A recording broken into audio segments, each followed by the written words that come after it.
तुम्ही धमदान केलं असेल रे.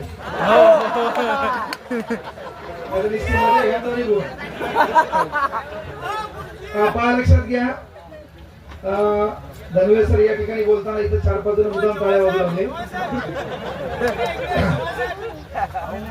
माघ उभ्या असलेल्या तमाम भीमसैनिकांना विनंती आहे, हा कार्यक्रम आपला आहे आणि म्हणून आपण बसण्याची कृपा करावी. 12 वाजता मी तुम्हाला सोडणार आहे. नाही 1 वाजता. Okay sir. 2 वाजेपर्यंत. हा, तत्पूर्वी विनंती आहे, युवकांना विनंती आहे की बाबा हा कार्यक्रम म्हणजे काही गौतमी पाटीलचा फंड नाही. इथं आपण चिल्ला पुकारा करसाल, शिट्ट्या मारसाल आणि मी जेव्हा म्हणतो की बाबा हा विचार मंच आहे, या विचार मंचावर की जे तुम्हाला लोकांना एकत्र करण्याचं काम गेली 1 महिन्यापासून की सर तुम्ही मागल्या वर्षी मला वेळ दिला नाही. आता मुलात मी आवर्जून सांगतो की मी काही वक्ता नाही.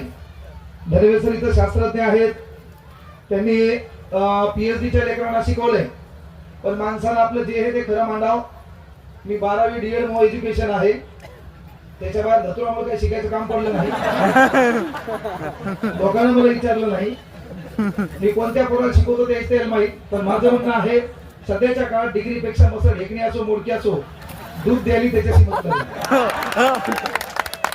आणि म्हणून मला काही पुढे शिकण्याचं काम पडलं नाही. मात्र जो व्यासंग असतो म्हणजे 10वीला मला 75.20% मार्क आहेत, मला 12वीला 80.33% मार्क आहेत, मला DEDला 80% मार्क आहेत, पण एकही मार्क माझ्या मनाचा नाही.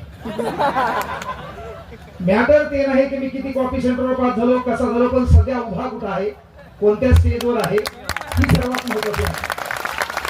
इथे बसलेल्या तमाम भीमसैनिकांना, तरुण पोरांना, बंधू भगिनींना, मातृपितृतुल्य आई वडिलांना एक विनंती करतो, तिथे स्टेज आहे का?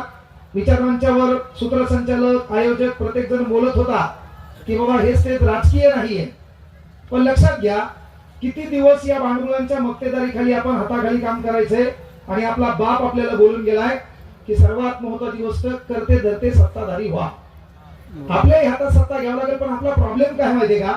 आपल्यातलं इथलं म्हणलं एखादं समजा की मला येणाऱ्या काळात नगरपालिका लढवायची, तर त्याच्या बाजूचं भांडवल राहायला खाते काय हाल बेजार व्हायला तुम्ही बायको मतदान करीन. आपलेच लोक आपल्या लोकांवर विश्वास न ठेवल्यामुळे कुठतरी आपल्या समाजाची काय झाली आहे खऱ्या अर्थानं म्हणजे फार मोठी हानी झालेली आहे. आता धम्म परिषद येतो, धम्म परिषदेतून घ्यायचंय काय हा एक लय मोठा प्रश्न आहे. मला विषय दिलाय मुक्त संवाद, विषय मी छान दिलाय.